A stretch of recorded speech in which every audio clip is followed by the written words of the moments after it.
Welcome to the Cinema Gold Show. I'm your host, Larry Leese.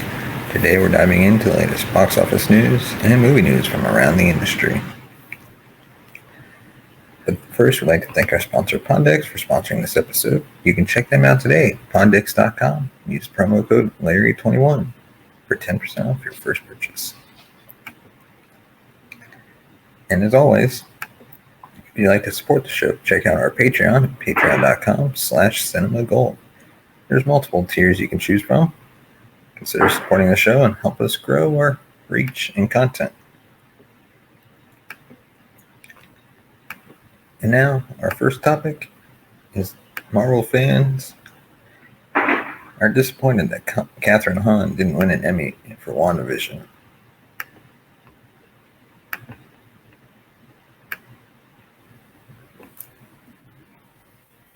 The 73rd Annual Primetime Emmy Awards took place Sunday night in Hollywood, and what started as a hopeful and potentially exciting night for Marvel fans soon took a turn. Kathryn Hahn, who was nominated for Outstanding Supporting Actress in a limited or anthology series or movie, did not win for her role as Agatha in Disney Plus's WandaVision. Instead, Julianne Nicholson won for her role as Lori Ross in HBO's Mayor of Easttown, as many expected. While all the nominees in the category were impressive and delivered notable performances for MCU fans, Hahn's loss was a major disappointment. Soon after the announcement of the award, Marvel fans took to social media to express how they felt about her loss of the award. Many felt that Hahn had been robbed, while others were just disappointed, but put a funny twist on things, sharing clever memes or just fun reactions to express themselves and perhaps get a laugh out of their disappointment. As for Hahn herself, she recently shared with Nile her reaction to getting nominated in the first place, as well as the other nominations WandaVision received, including nominations for Elizabeth Olsen, Paul Bettany in the Outstanding Lead, Actor and Actress in a Limited Series or Movie categories.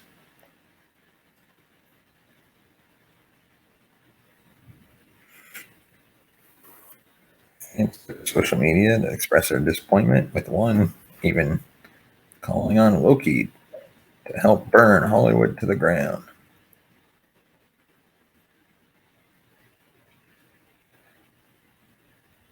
And perhaps it's time, as one Marvel fan says, maybe it's time to manipulate reality to change Kathryn Hahn's Emmy loss into an Emmy win.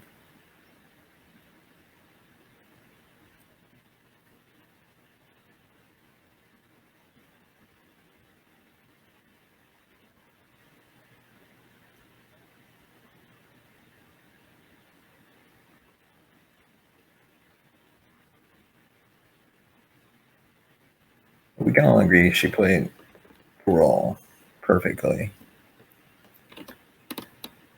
And hey, perhaps they'll use her in future shows and Marvel movies in the future. So we'll just have to wait and see what really happens with her character. And now on to our second topic. It's our review of Clint Eastwood's Cry Macho.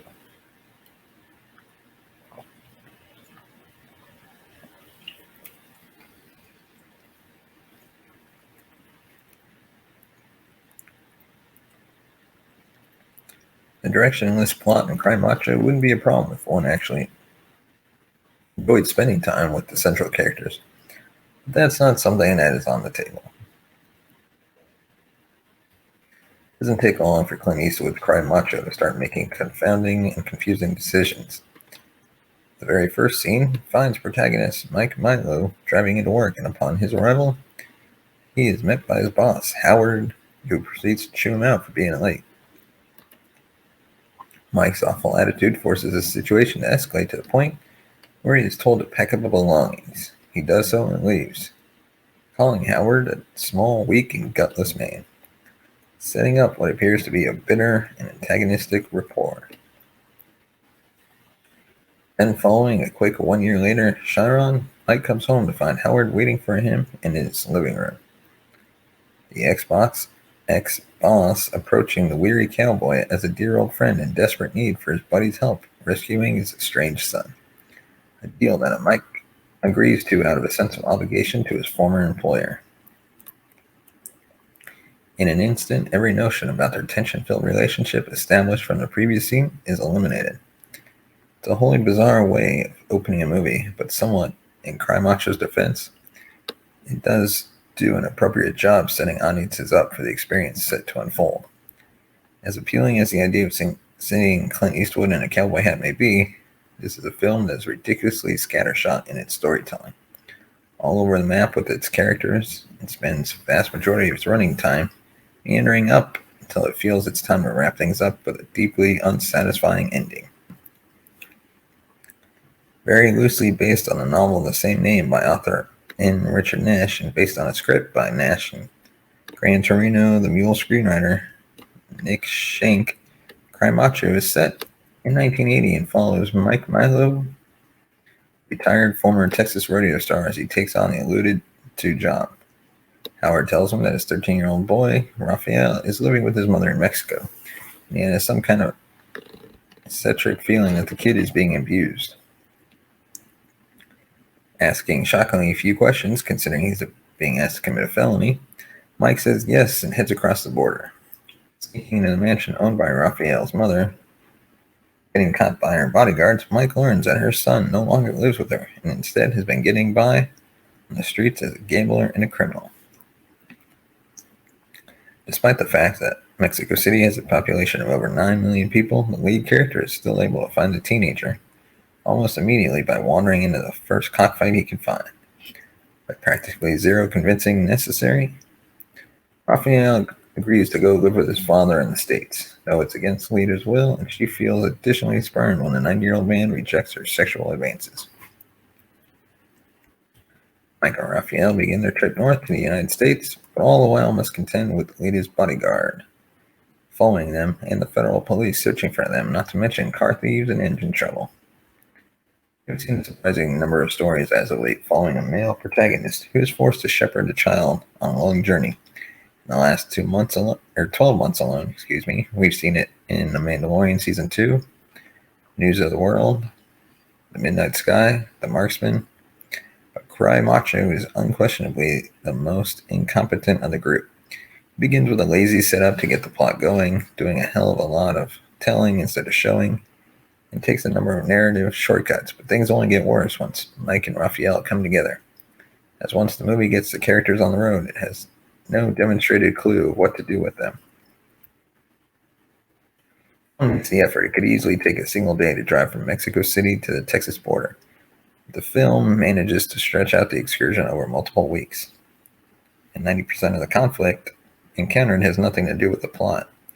It throws challenges at the leads, seemingly not to test their character, but instead to ensure that Cry Macho makes it to a proper feature runtime. It's just dumb when it's small things like Raphael getting needlessly upset when Mike won't let him wear his hat.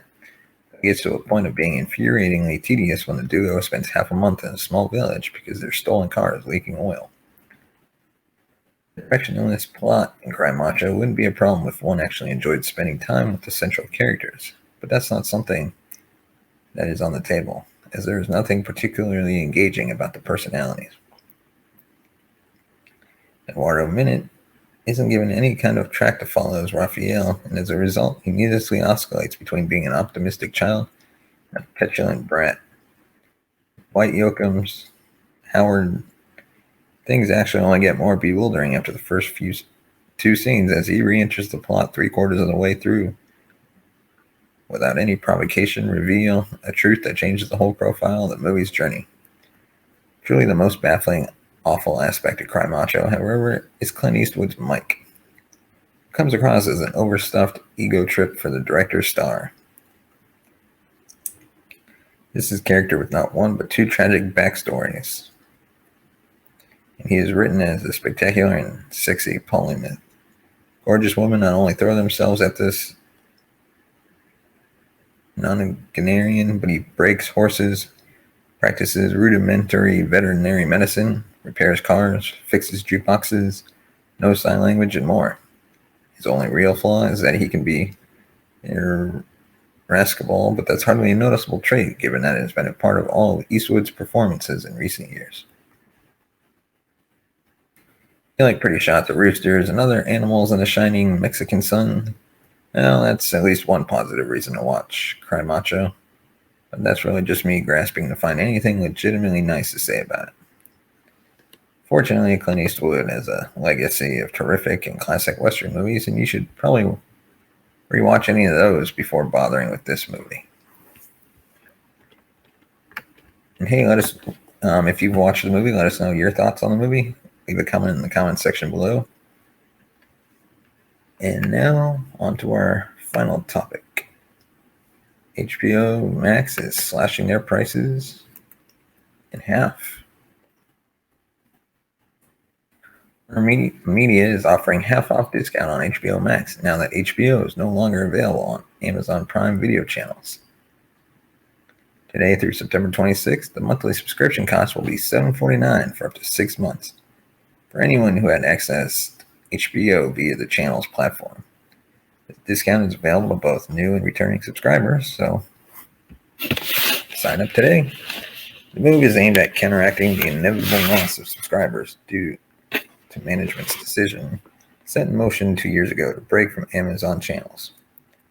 The platform removed HBO earlier this week, ending a relationship that long predates the current streaming era. HBO Max, which encompasses all of HBO's programming and adds 13,000 hours of additional movie and TV fare, will still be distributed via Fire TV, which is a different part of the Amazon empire.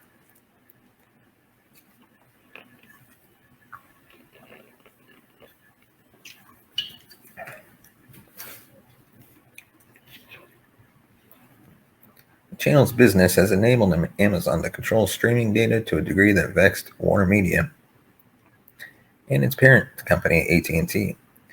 About 5 million subscriptions to HBO Max are expected to be leaving the books in the near term, according to sources familiar with the stats. In the initial phase of the streaming era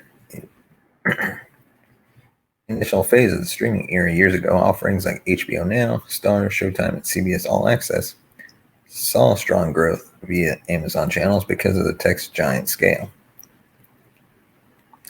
The companies at the time were willing to trade off access to their data for broad reach. Before its acquisition by AT&T, Time Warner made a number of moves to increase the digital footprint of HBO as cord cutting started to loom larger. It did deals enabling HBO programming to be ingested by several channel stores run by Amazon, Apple, Roku, and others. In those scenarios, tech companies controlled the viewer experience and the data, but HBO got subscription revenue. In the current environment, though, strategic objectives have shifted and media companies are not inclined to surrender data. Warner Media CEO Jason Kilar is particularly well versed in how all the ones and zeros add up, having worked at Amazon in the 90s and 2000s as one of the executives standing up its video business.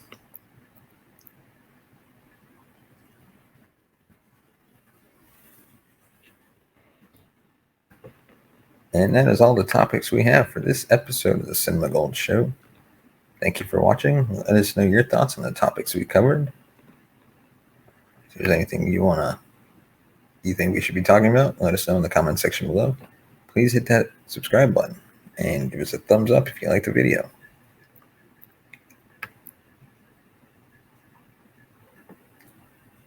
Hey, thanks for watching the Cinema Gold Show. Check out these other videos.